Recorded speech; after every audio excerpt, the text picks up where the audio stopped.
Monde numérique. C'est un texte qui commence à faire beaucoup de bruit, qui doit être examiné le 14 octobre prochain, mardi prochain, par la Commission européenne. Le fameux Chat Control.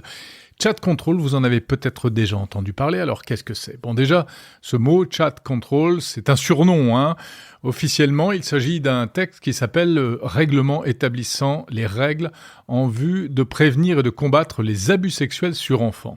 Surnommé Chat Control car il s'agit de contrôler précisément les chats, en l'occurrence les échanges dans les messageries privées, style WhatsApp, Messenger, Signal, Telegram, Facebook, TikTok, etc., pour lutter contre les contenus pédopornographiques. Alors ce texte, Chat Control, en fait, il ne date pas d'hier, il a été initié en 2022, mais ça fait 3 ans que ça patauge joyeusement, c'est bloqué, parce que ça touche à un sujet très sensible, qui est celui de la confidentialité des communications sur les réseaux numériques, et donc de la vie privée. La particularité de ce Chat Control, c'est qu'il repose sur l'idée d'une vérification a priori de tout ce qu'on publie sur ces messageries. Comment ? Eh bien, en installant en fait une sorte de petit mouchard directement dans votre smartphone ou votre ordinateur. Car vous le savez, en principe, ces applications, WhatsApp, Signal, etc., elles sont chiffrées. C'est-à-dire que le contenu est codé et on ne peut pas le décoder. Les plateformes font suffisamment de publicité autour de ça pour dire que notre vie privée est préservée car c'est chiffré. Ça veut dire qu'il n'est pas possible du côté des serveurs ou même du côté des tuyaux entre l'émetteur et le receveur de savoir exactement ce qui se dit. Mais il y a quand même un petit moment dans une communication par l'une de ces applications, il y a un petit moment où c'est pas chiffré, c'est tout simplement au moment où vous écrivez votre message. Lorsqu'il sort de votre clavier, juste avant d'être envoyé sur les serveurs. Et l'idée, c'est de mettre un petit mouchard à cet endroit-là, précisément. Alors concrètement, ça voudrait dire qu'il faudrait une mise à jour de toutes les applications, Facebook, Telegram, Messenger, WhatsApp, etc., pour pouvoir instaurer ce système de vérification. Ce petit outil serait capable d'analyser les images, mais aussi les textes, pour repérer les contenus suspects. En fait, on ferait appel à l'intelligence artificielle, bien sûr, et ça permettrait de scanner donc tous les messages, y compris les vidéos aussi, pour faire plusieurs choses, détecter des contenus pédopornographiques, donc des images, mais également des tentatives de grooming, c'est-à-dire de rendez-vous, le fait de vouloir approcher des enfants à des fins sexuelles, ou encore d'autres types de contenus et d'échanges liés à ce genre de crime. Si un contenu suspect est détecté, eh bien le fournisseur de services, donc la plateforme, serait tenu de le signaler d'une part à une autorité européenne compétente et d'autre part aux forces de police, aux forces de l'ordre du pays, ce qui pourrait déboucher sur une enquête, des perquisitions et évidemment plus éventuellement. Alors ce texte, il pose problème, on va voir pourquoi, mais d'abord examinons un peu les arguments pour. Car la motivation, elle est évidemment louable. Il s'agit de lutter contre le fléau de la pédophilie qui, avec les réseaux numériques, a explosé. Avec des chiffres qui font froid dans le dos, plus de 100 millions d'images ou de vidéos d'enfants victimes d'abus détectés sur Internet, ça c'était en 2023. Et entre 2021 et 2023, la sollicitation en ligne d'enfants pour des activités sexuelles aurait augmenté de plus de 300%.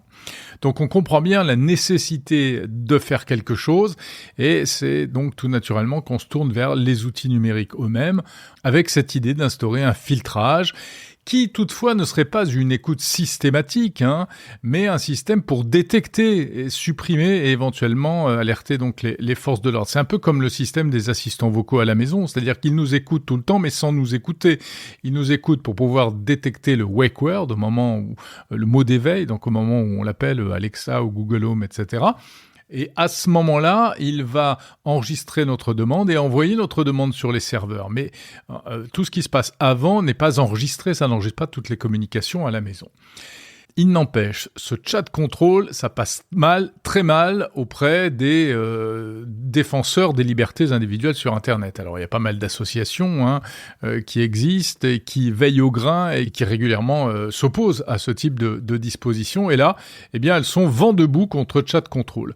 Pourquoi ? Parce qu'en fait, ça reviendrait quasiment à lire notre courrier avant qu'on le poste pour vérifier qu'on n'est pas un pédophile. C'est donc, a priori, une atteinte à la protection de la vie privée, à la protection des données à caractère personnel qui sont pourtant inscrits dans les textes européens comme la Convention européenne des droits de l'homme ou encore la Charte des droits fondamentaux de l'Union européenne. Et puis, il y a d'autres risques également. Il y a des risques de faux positifs, c'est-à-dire que si on confie à l'intelligence artificielle cette tâche de contrôle, elle pourra très bien se tromper. Il y a eu des cas déjà de parents qui avaient des enfants malades et qui dialoguaient avec des médecins. Le médecin leur demande d'envoyer une photo de l'enfant et là ils envoient une photo d'un petit bébé. S'il y a un système qui détecte les photos des petits bébés déshabillés, ils peuvent tout à fait se faire avoir et il y a des gens dont les comptes ont été suspendus. Donc ça, c'est le problème des faux positifs, en gros, du fait que les outils automatiques ne sont jamais fiables à 100%. Ensuite, il y a la question du contournement. Est-ce que véritablement ces outils seront efficaces à 100% ? Est-ce qu'il n'y aura pas un moyen de les contourner ? Et on sait que les criminels, quels qu'ils soient, font toujours preuve d'imagination débordante quand il s'agit de contourner les systèmes automatiques de surveillance, ou pas automatiques d'ailleurs. Enfin, il y a aussi un autre motif d'inquiétude, principalement défendu par les associations qui s'intéressent aux libertés individuelles, c'est le fait que lorsque le système de surveillance sera en place, on puisse l'étendre à d'autres activités qui seront considérées comme criminelles, mais qui ne relèveront pas forcément de la pédophilie, comme le terrorisme, ou ce qu'on pourrait appeler l'activisme violent de la part de certains groupuscules. Alors en fait, c'est toujours un peu la même question. C'est pas la première fois qu'un texte qui touche à la confidentialité des données pose problème. Comme ça, on se rappelle la loi sur le renseignement de 2015, après les attentats de Charlie Hebdo et du Bataclan.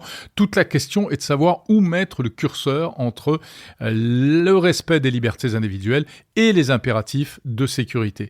Et ce sera toujours un affrontement sur le terrain des principes, avec inévitablement des positions parfois radicales de part et d'autre. On a souvent tendance à penser soi-même que tant qu'on n'a rien à cacher, finalement, ce genre de mesure n'est pas très grave. Le problème, c'est que si aujourd'hui on n'a rien à cacher, rien ne dit que plus tard, en fonction d'un régime politique qui pourrait être instauré dans un pays de l'Union et qui serait peut-être moins respectueux par principe des libertés individuelles, eh bien, n'importe qui pourrait se retrouver en difficulté et finalement avoir certaines choses à cacher, même si ce ne sont pas des choses très graves aujourd'hui. Alors, qu'est-ce qui va se passer concrètement ? Eh bien, les pays de l'Union européenne, en fait, ne sont pas d'accord entre eux. D'un côté, on a par exemple l'Allemagne, le Luxembourg, l'Autriche, la Belgique, la République tchèque, la Finlande, les Pays-Bas ou la Pologne qui sont opposés à Chat Control. Et puis de l'autre côté, il y a une quinzaine de pays qui, eux, soutiennent le projet plus ou moins fermement. La France est un peu entre les deux, où elle est favorable, mais en même temps assez prudente sur la mise en œuvre. Donc pour l'instant, aucun accord n'a été trouvé. On ne sait pas trop ce qui va se passer ce 14 octobre au Conseil de l'Union européenne. À voir si le Parlement va trouver un compromis pour que ça puisse satisfaire les opposants.